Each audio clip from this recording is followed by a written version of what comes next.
Man risked getting fired by writing suggestions to his company about not making money against their conscience, but by the next day he regretted it, because those suggestions from last night had hit his boss's nerve. But now the die was cast. He could only bite the bullet and head to the office. But just as he was bracing for the storm, all the employees unexpectedly applauded him, because he had said what every worker wanted to say but didn't dare. How long did you do? About a week.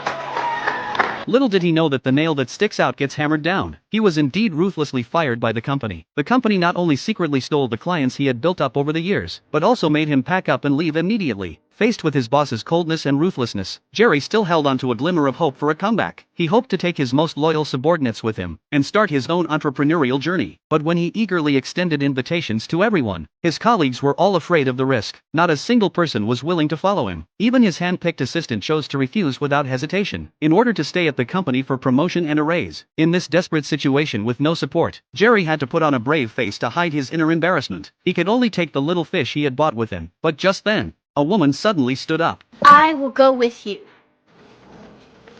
Dorothy Boyd, thank you.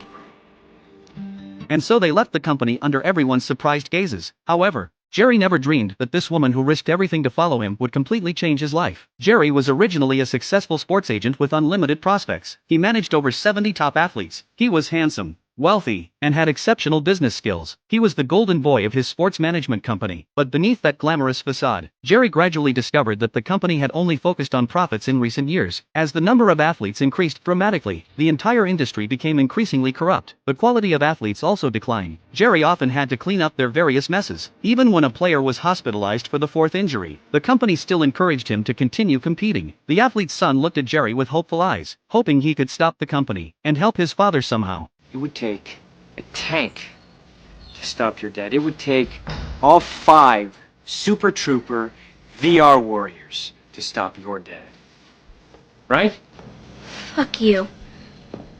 The boy's words made Jerry fall into deep thought. He began to question the meaning of this job, and whether he had lost his original direction in the pursuit of profit. So he risked everything to suggest to the company that they reduce the number of clients and give more personal care to clients. Unexpectedly, he was ruthlessly fired by the company. Fortunately, on this all-or-nothing path, Dorothy was willing to follow him. But Dorothy's sister didn't approve of her impulsive decision, because Dorothy was a single mother, whose son's expenses all depended on her salary. Now she was going to follow someone with an uncertain future to start a business. Even though Dorothy knew the risks involved, she still chose to believe in Jerry without hesitation, because what she valued wasn't just Jerry's ability, but also his heartfelt passion and sincerity. However, Jerry didn't disappoint Dorothy. To salvage his last lifeline, he traveled thousands of miles to the home of popular star player Kush. Before entering, he took a deep breath, because without the company's powerful backing, he no longer had his former confidence. Fortunately, before Jerry could fully explain why he left the company, Kush expressed his willingness to choose him as his agent, and they reached a verbal agreement on the spot. Although they hadn't officially signed yet, this was undoubtedly a beacon of light in the darkness for Jerry. It rekindled his fighting spirit. He couldn't wait to tell Dorothy the good news, and had her prepare the signing contract. But reality soon slapped him hard in the face. When he brought the contract to Kush for signing, he discovered that his former company had already beaten him to it.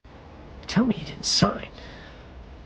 Tell me you didn't sign, because I'm still sort of moved by your "my word is stronger than oak" thing. We signed an hour ago.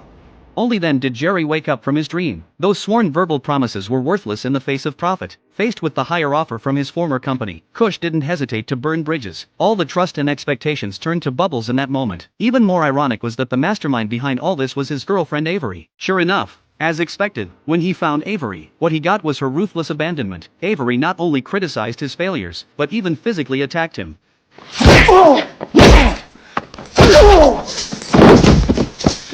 I won't let you hurt me, Jerry. I'm too strong for you, loser.